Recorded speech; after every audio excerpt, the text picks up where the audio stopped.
Welcome to Relationships in Progress with your host, LaShonda Thomas, owner of Lioness Counseling, located at 5601 Bridge Street in Fort Worth, Texas, right where 820 and 30 intersects. So, Relationships in Progress is a radio show where we talk about all sorts of relationships, such as parenting relationships, co working relationships, sibling relationships, romantic relationships, and any else other kind of relationship that you can think of. I cover it all here. I am a licensed marriage and family therapist associated operating in a private practice. So if anyone needs any additional information on any topics that I cover or any verification of licensure information, please contact me at lionesscounseling@gmail.com. So what are we going to talk about today? We're going to talk about how to control your emotions. This is something that is hard for everyone to do, myself included. Because, of course, there are some of those times where every degree and every piece of knowledge I have will go out the window once I am provoked to a certain degree, and anyone who knows me can verify this information. But there are times when I can manage my emotions for the most part, about 95% of the time. So I'm going to give you some tips and kind of talk about emotions in general to help you navigate controlling your emotions so that you can have more appropriate and productive relationships with others. So let's talk a little bit about emotions, because you know I love quotes, because quotes are just easy statements to mention that are thought-provoking in its essence. So one of the first quotes we have is, "Feelings are much like waves. We can't stop them from coming, but we can choose which ones to surf." Now, I really enjoy that quote, and it really resonates with me because we choose which emotions we want to display to others. Of course, we cannot change what happens to us. We cannot change the experiences that we're feeling. Those are the waves. But we can choose what behaviors we would like to display as a result of those experiences that is happening to us. So let's give a little situation example. What would you do and how would you feel if your best friend was wrongfully convicted of a crime and falsely imprisoned as a result? Most people can feel enraged. They can feel upset. They can feel guilty that maybe it should have been me because I am a worse person. I've done more crime than them. They can feel sadness. They can feel grief, because that's a loss of a friend that you can never get back from that when they're in prison, because yes, they're still emotionally with you, but physically they're very much so detached. So we can have all these different types of emotions, but depending on the emotion that you identify with is the behavior that you're going to experience. For instance, if you're experiencing anger, you might try to attack the system. You might want to go to civil suits and go to civil courts and try to get some reparations from those and some money out of those issues. Or if you're just really sad, you may not talk to that friend. You may not visit that person because you can't bear to see them behind bars. You can't bear to see them in a cage like an animal. So this is just one of those situations, because I feel that most people can view this situation from 30 different lenses and can have 30 different behaviors and 30 different emotions as a result from that. So what are emotions? An emotion is a natural, instinctive state of mind derived from one's circumstances, mood, or relationships with others. So I'm going to highlight the word instinctive. We all feel emotions as human beings, as a species, as a whole. There are some people who have more difficulty experiencing emotions, such as what we would say psychopaths, or the correct word would be antisocial personality disorder. They still do experience emotions that's not on the level that others do. They don't experience all emotions, but they do experience some.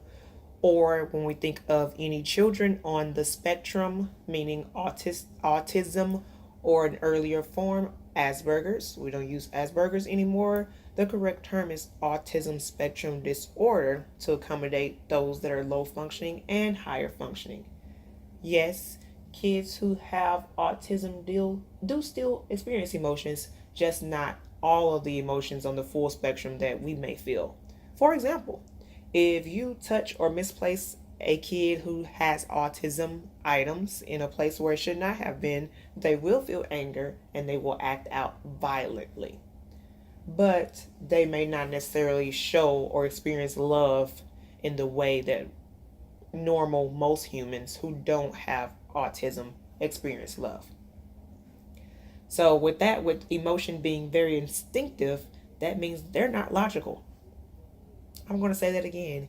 Emotions are not logical. Sometimes it is very hard for us to understand someone else's experience with the emotion because we're trying to apply logic to something that is not logical. It is based on their own circumstances, mood, and relationships with others, not our circumstances, the person who's experiencing those emotions. So, emotions are largely based on experiences. Highlight experiences. So, of course, one of my favorite movies to explore and to teach emotions for adults and children alike is Inside Out.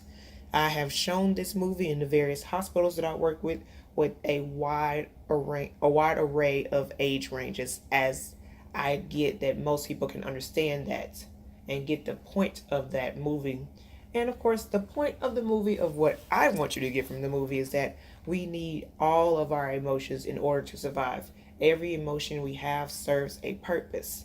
Of course, there are going to be more favorable emotions like joy. We want to experience joy more than any other emotion, but that does not take away the significance of sadness. Just like in the movie, when Joy discovered the importance of sadness, she realized that sadness was a lot of times a precursor to the joyous moments, because a lot of times we work through our sadness and we work through our grief, and then we can enjoy life and learn from that, and then we can experience their happiness. So those emotions are kind of one and the same. Emotions keep us safe, like disgust in the movie keeps you from eating things that you should not be eating. For example, we are Americans, meaning we have American stomachs. Our bodies and digestive systems are programmed to digest American food. When we go overseas, you'll hear a lot of people say, don't drink the water. It's not necessarily saying that they have bad water. It's saying that their water has different chemicals in it than our water does, so therefore it's not going to react with our digestive systems in the same way. Same as their food. So when we see things, we're like, ew, I don't eat that type of stuff. It is serving a purpose. It is keeping us from digesting something that cannot agree with our body, or it could be poisonous to our body. And so that's the purpose of disgust. Or also in the movie, you have fear. The purpose of fear is to keep you safe, is to keep you on your toes, to keep you aware of your surroundings. Because a lot of times, fear keeps us from doing stuff we have no business doing, especially as a teenager when you're growing up. Oftentimes, as teenagers, you don't think about the legal consequences of something, about going to jail or getting arrested or having that stigma the rest of your life of being pulled over. The first thing most kids think about is, oh man, mom is going to get me, or I'm going to get a whooping, or mom and dad is going to beat me up. You automatically react out of fear, and it keeps you in check. It keeps you in line because you don't want to get in trouble when you get home. So, one of the things that Joyce says in this movie is there are a lot of things to be happy about, which is very true. If we choose to see it, there is always something positive from an experience that we have. For example, I personally, and I say this in my private practice all the time, I do not believe in failed relationships. I believe in learning experiences. So I learned something from that relationship, and I can be happy with the knowledge that I've gained instead of being upset that it did not work out. Or something that Fear said in movies, I consider every day we don't die a success, which is very true. Because anything in this world can be very dangerous to us and we can die. We forget operating a car is a very dangerous experience, but we do that every day. If we make the wrong turn or we don't pay attention to all the traffic signs and signals, then we're gone and we're dead. And that day would not be a success. And so you have sadness, crying. She always talks about she just feels like crying all the time and life is just so sad. Sometimes we need a good cry. Sometimes we need to let it all out, because sometimes we hold on too much to emotions and we can't let go and we can't work through it because we can't allow ourselves to fully feel the totality of their emotion. And that's a lot of times why we can't move on, because we won't allow ourselves to feel it. Things have to get worse before they get better. That's just part of life. We have to experience the sadness that comes with life. And that sadness, it allows us to appreciate joy when we actually feel it, because nobody want to be sad all the time. I want to be happy. So when happiness comes, I am more inclined to feel more joyous about it, just because I've come out of this period of this sadness that I've had for so long. So another thing that we talked about in emotions, and this is going back to my undergraduate studies at University of North Texas. Go Mean Green. Caw. That is not the actual word, but you know what I mean. Mean Green Eagles, we getting it in. So while I was there, my mentor, Dr. Sharon Jenkins, who is still a professor of psychology there, who is a very, very interesting and knowledgeable woman, who helped me be comfortable in my own skin and not necessarily worrying about how other professionals may see you. So while I was there, I helped her on her study. She did a lot of research on a thematic apperception test, or TAT for short as an acronym. And this test is a projective test designed to reveal a person's social drives or needs by their interpretation of a series of pictures of emotionally ambiguous situations. I know there's a long, long definition. Pretty much, you give a picture of a situation and then you ask someone, what do you think is happening in this picture? And based on your own personal experiences, it will dictate what you see when you see that picture. And then, of course, you have coders and your researchers who code these things so they're able to score it to get a numerical value representing this test. So I learned a whole lot in researching with her and doing this test as well, because it is pretty much another experience of showing that our experiences shape us. It experiences us. It allows us to feel emotions, and it shows us which emotion to feel at that point. And so I encourage all of you to look up this test and to show some of the pictures that come about and what would you associate when you see those pictures. Ask your friends, ask your family. It will lead to a very, very interesting conversation, to say the least, in which you can begin to process emotions and discuss about why did I feel the way that I did when I saw this emotion, when I saw this picture. And a lot of times we do various forms of a thematic apperception test that are on Facebook or Instagram or Snapchat or any of those things, in which it shows whatever you see first that allows you to tell you who you are as a person. There is a lot of research in a lot of these tests and studies saying that what we see and how we process it tells us a lot about our personality, which is very true. Because if you want to know somebody, just listen to them, just watch them, see how they process incoming information, how their brain processes it, and it will allow you to learn so much more about a person, just if we pay more attention to that. So on that note, I gave a lot of information, and I know sometimes I talk a little bit fast, but that is just how I naturally speak. So you may hear me speed up, you may hear me slow down. That is just me being aware of the speed at which I am speaking. So I want to take a short break. So then we're going to come back and we're going to talk more about how we can control our emotions on a day-to-day standpoint, hearing it from a licensed therapist. Once again, my name is LaShonda Thomas of Lioness Counseling, and I'll be right back after a short break. All right, my little cubs, this is LaShonda Thomas from Lioness Counseling, back again from break, in which today's topic we're talking about how to control your emotions. Keyword is your emotions. We cannot control the emotions of other people. We can only control what we do and how we react to certain situations. So please do not try to use what I say in order to handle someone or try to get them to change their emotions, because we can only be responsible and accountable for ourselves, not for other people. So, in the beginning of this, I talked about emotions, and I gave a quote in that feelings are much like waves. We can't stop them from coming, but we can choose which ones to surf. We can choose which emotion to act on and which emotions not to act on. It's just sometimes we want to be petty and we want people to feel that emotion. We want to be that mean and we want to be that spiteful. But when you choose to be that mean and choose to be spiteful and petty, expect to receive it back. We will give out what we receive. If you want to be treated with kindness, then you need to dish out kindness at all times, not when you just want to be kind that day.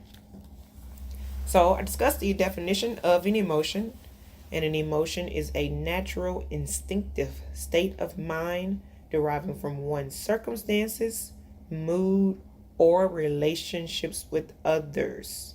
Key word there is instinctive. We all feel emotions, but emotions are purely reactive, meaning they're not based on logic. Emotions don't make sense. They don't need to make sense because they are feelings. Feelings are instinctive, meaning they happen automatically. We will feel first, oftentimes before we can even acknowledge the thought that occurred to make us feel that certain way. So, what can I control? I can't control the emotions. I can't control the experiences. I can't control all these variables in my life. So what can I control? Because I know in this conversation, it kind of sounds like as humans, we're a little bit powerless in our own experiences of the world. But I beg to differ. I'm not going to say that we are powerless because we can control it. So you cannot control your emotions, but you can control how you display them. Any one of my clients that come and sits on my blue couch can say I probably said this a trillion billion times for a good reason. I want you to hear it over and over again, and I want you to hear it in my voice to know that it is important. Just like when you're in school and your teacher keeps highlighting something and keeps saying it over and over and over and over again, that means it's important and it's probably going to be on your test. So please take heed to that. So we can't control them, but we control how we display them. So that means your behaviors. Some of those behaviors that we can can control us yelling, destroying people's property, isolating behaviors, being manipulative, physically assaulting people. These are some of the things that we can control because it is a choice to behave in this manner.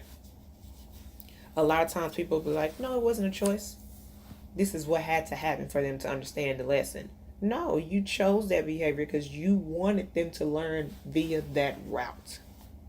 Even when it comes to your kids, you chose for them to understand you using that route, using that level of behavior. But I'm going to tell you, you can either control your emotions or your emotions will control you.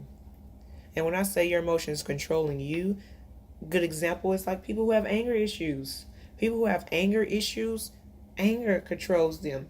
Anger dictates everything they do. Anger gets them in trouble. It keeps them out of trouble. It is how they process and understand the world through a red lens of anger. The best way to control someone is to piss them off, to be honest. Because if I can make someone mad and I can piss you off, I can control whether you yell, I can control whether you destroy stuff, I can control how mad I make you, I can control if I just want to frustrate you and piss you off, or I can control if I want to have you on 10 ready to swing at me. We all have those certain hot buttons that we like to talk about. Those one things that you do not say. Those things that we consider to be below the belt. That is you allowing someone else to control you. And I know sometimes it doesn't feel that way. It feels like we're the one that's empowered because we're the one that's inflicting the discipline. We're the one that's dishing it out. But it's not. That is not. That is being out of control. Because oftentimes when you hear people talk about being angry and talk about situations that force them to that point, a lot of times you hear them say, I blacked out. And that's real life. People get so angry, especially when they're fighting, where they completely black out, where they have no memory of this span of time. Now, blacking out does not mean they fainted. It does not mean that they're not conscious. It means that they are just not aware of what is going on at the moment. Because oftentimes our brain forms defense mechanisms in order to protect us from feeling all the experiences that we need to, because it may be a little bit overwhelming for us to process. And those defense mechanisms come into play, and blacking out is a sort of defense mechanism to keep us from experiencing those type of pain. I actually probably will talk about defense mechanisms next week now that I'm processing it, because it does seem like it may warrant a full conversation to discuss defense mechanisms, how they came about, and how they help us survive, and how they actually can help us thrive too, or they can keep us stuck and keep us stagnant in life. So please check me out next time on Relationships in Progress, when I will be discussing defense mechanisms. But before I discuss defense mechanisms next week, let me finish up what we're talking about today. So I'm talking about these behaviors, about how we display them, and these behaviors are being out of control. Since our emotions are controlling us, that means that we are out of control. So what are some consequences to being out of control? Because a lot of times people feel like it's worth it. It's worth for me to beat your tail and go to jail. I'm cool with that. I'll sit and take my time. But then when they go to court and all that money gets spent, then it's not worth it. Because what's worth it to us at that 5-second amount of time we were angry is not going to be worth it once we have calmed down. So after we have taken our adult time out, I got to say it probably once every time you hear my voice, those adult timeouts allows us to get back in check and controlling our emotions. So what are some consequences of being out of control? So we can have some legal consequences. And legal consequences results in choosing behaviors that are against the law. So meaning going to jail, paying restitution for crime victims, doing community service, being on papers, probation, parole, any of those type of sorts.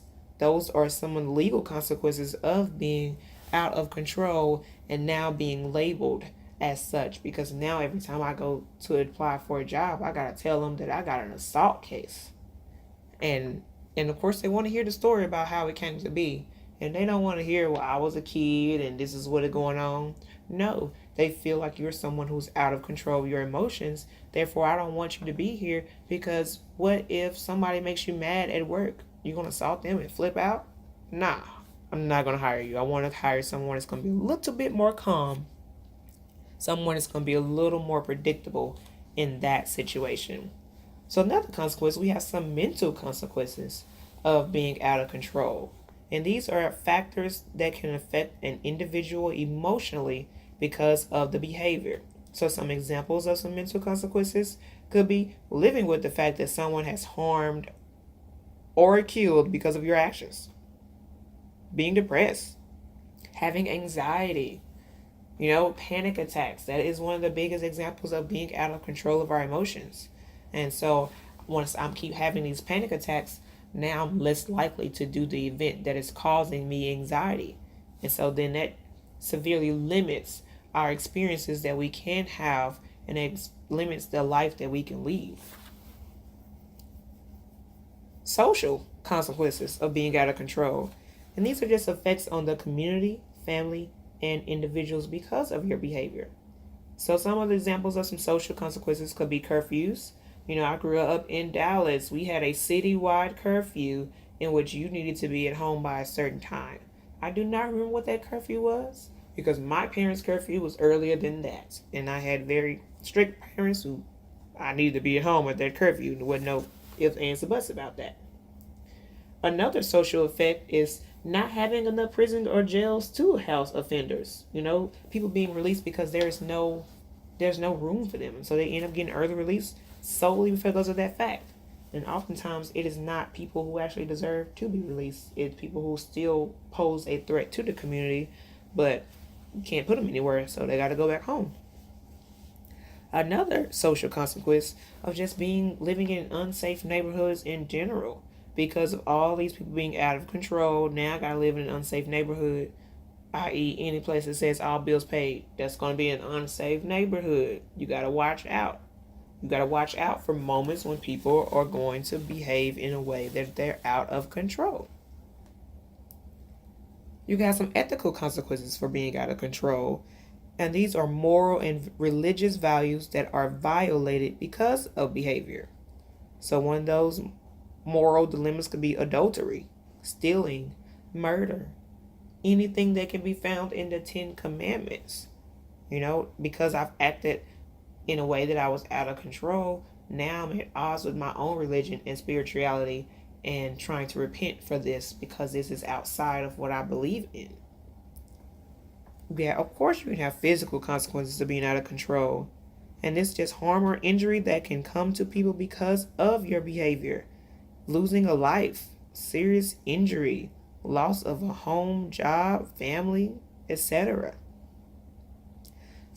There are plenty of people in jail right now on life sentences because they got into a fight with somebody and accidentally killed that person in a fight because they were so angry that they were out of control. Now the rest of my life is gone off a split decision because I was angry at the moment, and I feel like I need to handle my emotions and to take that out on you. Or people who lost limbs because of trying to defend friends or trying to jump into fights and jumping away for other people. Those are physical injuries that could happen.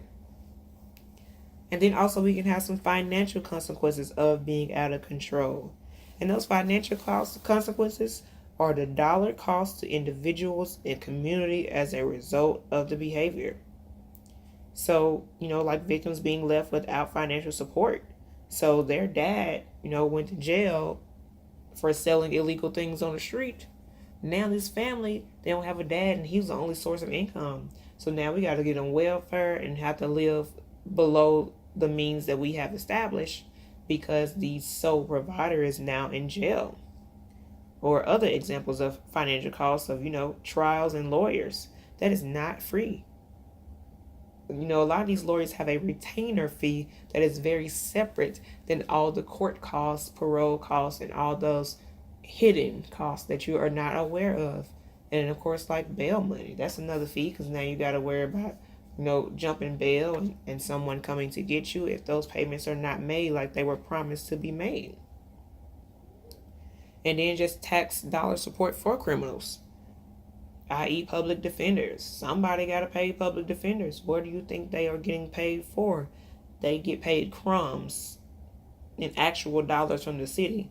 But most of that stuff is coming out of our own pockets because a lot of people cannot afford that retainer, that nice fluffy retainer for their own lawyer. So then they have to settle for public defenders. And that is just rising our taxes in general to be able to afford for all of these. So I've just listed like 6 consequences to being out of control. Legal consequences, mental consequences, social consequences, ethical consequences, physical consequences, and financial consequences. These are only 6 of the thousands of examples I probably can think of that are consequences of being out of control. So I've talked about being out of control. So how do I get in control? We always talk about all the negative stuff. So let's talk about some of those positive things of how you can actually regain control of your emotions. So some general tips of controlling your emotions is, number 1, first and foremost, don't react immediately. This is when those adult timeouts come into play. If I take a 30-minute chill pill and then I come back, now I'm in a more rational mindset to where I'm actually operating off of logic and not operating off of emotions in which I'm not in control of. So when you're not trying to react immediately, gain control of your breathing. Because anytime that you are feeling anxious or upset or any ill emotion, a lot of times your heart rate skyrockets. Your breathing gets out of whack. And so you want to gain control of your breathing. You want to slow down your breathing. You want to do your 4-2-4 breathing for kids that I've done with younger kids, teaching them breathing skills. And that is just inhaling for 4 seconds, holding your breath for 2 seconds, and then exhaling that breath for 4 seconds. Gaining control of your breathing, as simple as it sounds, a lot of times that is the difference between life and death for most people. Getting your heart rate back to a normal beat, and taking a break.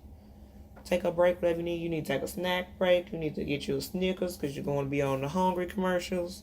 You need to take a nap. You need to go take a twerking break. Whatever you need to do, take you a break so you can calm down and not react immediately. So you won't act off impulse. You actually act off what makes sense. Another tip is you need to find a healthy outlet. People are going to upset you all the time. This is a normal emotion. We all cannot sing kumbaya and hold hands over a campfire to get along. It doesn't work that way. And so you need to find a healthy outlet, because just because you're trying to be calm doesn't mean that other people are going to try to be calm as they are attacking you. So when you find that healthy outlet, it's just an avenue for you to release those emotions, especially when it comes to anger.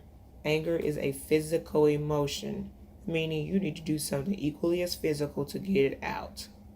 Me, I will work out. I'll do push-ups to get that physical energy out.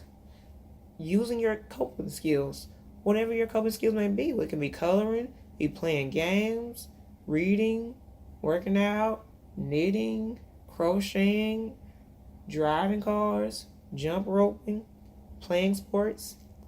Coping skills can be a multitude of different things. These are just things that you do in the moment, not something you do after you calm down. This is something you're doing in the moment in order to distract yourself and calm down so you can talk like an adult. Another tip is to look for a deeper understanding, especially in romantic relationships. Oftentimes, what you are arguing about is not even the issue at hand that needs to be addressed. It is those things that are underneath the surface. Things that have been underlying all of your problems is what the real issue may be. And then also you need to think about yourself. Why am I really upset? Am I upset because of how they came to me? Am I upset because of the information they presented to me? Am I upset because of the place they told me in? Am I upset because I feel embarrassed? Why are you really, really upset? Because what is the bigger picture? What is this person trying to get you to understand? Because a lot of times people come at you with problems and they come at you in an aggressive manner. It's not necessarily a fight. It's to solve the problem. This is just the only way I know how to express my emotions. So, what problem needs to be solved? And what can we do? How can we become a team and be on the same page so we can solve this problem? Another tip we can do is replacing your negative thoughts with positive thoughts. If we're automatically thinking negative, everything we want to do is negative, we want to react in a negative light, then it is going to happen. If we try to replace those same negative thoughts we have with positive thoughts, you are way less inclined to act physically on those emotions. So a good way to replace negative thoughts with positive thoughts is via the use of imagery. Imagery, when people think of like going on the beach, feeling the sand beneath their toes, feeling the sun on their face as they're getting a nice tan. Or another imagery technique could be thinking about grandma's cooking. Growing up after church on Sundays when everybody met at Meemaw house, what did the house smell like? Those will automatically populate positive thoughts into your brain because it's triggered. It is emotions or memory emotions or an instinctive response. So it will come to you like a flood of memories. Or if you're smelling your husband's cologne or wife's perfume, it will automatically bring some positive thoughts. Positive thoughts equals positive feelings, which equals positive results. You didn't hear me say nothing about negativity in that equation. Positive thoughts equals positive feelings equals positive results. Another tip to do to control your emotions is sometimes you got to forgive yourself for acting a fool and forgive others for coming at you wrong. Because a lot of times we all overreact or we underreact at times. That is part of the human experiences. Sometimes we too much, and sometimes we too soft. Sometimes we have to let go and move on. Not every problem can be solved. Not every problem has a nice resolution that will come with a nice bow wrapped around it. It doesn't work that way. We have to forgive ourselves sometimes for being so petty. We're human. We cannot be perfect. We can expect perfection from others, and others should not expect perfection from us. We got to work through it. And then the last, but probably the second most important tip next to not reacting immediately is choose your reaction. Remember at the beginning that I said emotions are not a choice, but your behavior is? This is the part where you get to choose. It is the hardest part, though. Why would you say this is the hardest part? Because a lot of times we want to choose to bust you in the face. We want to choose to inflict pain on you at that time. But we have to ultimately think about what is the message I ultimately want to send. Do I want to stoop down to your level and be the same person that you are to me to you? Or do I want to rise above and be a bigger person? That way I can teach my kids of how to appropriately resolve conflict, of how to appropriately be calm when people are pushing your every buttons. You choose. You choose the person you want to be. You choose how people see you. You choose to what ends will you go. To either mask your emotions or to heighten them. You choose. So what do you want to choose? Do you want to choose to be calm? You want to choose to be angry? You want to choose to be sad? You want to choose to be guilty? You want to choose to be ashamed? Those are your choice. Don't allow people to choose for you. Because oftentimes we overreact. We gave them the choice of how we should react. And we shouldn't do that. So I want to leave y'all with this other quote, because you know I love quotes. You don't have to learn how to control your thoughts. You just have to stop letting them control you. Same thing's emotions. Your emotions and your thoughts are one and the same. They're tied to each other. They're tied to each other at the waist, hip, and ankles. Learn how to let go. Move on. Move on. Not everything needs to be addressed at that time, and not everybody will resolve conflict in the way that you want them to resolve conflict. So that has been our show today. How to control your emotions. If you want more information or more tips on how to control your emotions, you can reach me at all of my social medias at Lioness Counseling on Facebook, Instagram, and Twitter. If you have any questions, always email me at lionesscounseling@gmail.com. And if you're the person who feels like you need a little bit more help than the tips that I've just given you, and you feel like it may be the time in your life where you actually consult a professional, I do have open availability at Lioness Counseling at my office at 5601 Bridge Street in Fort Worth, Texas. You can call me or text me if you're text savvy at 817-888-8009. Once again, this has been LaShonda Thomas, your host of Relationships in Progress. It's been real, y'all. Talk to you soon.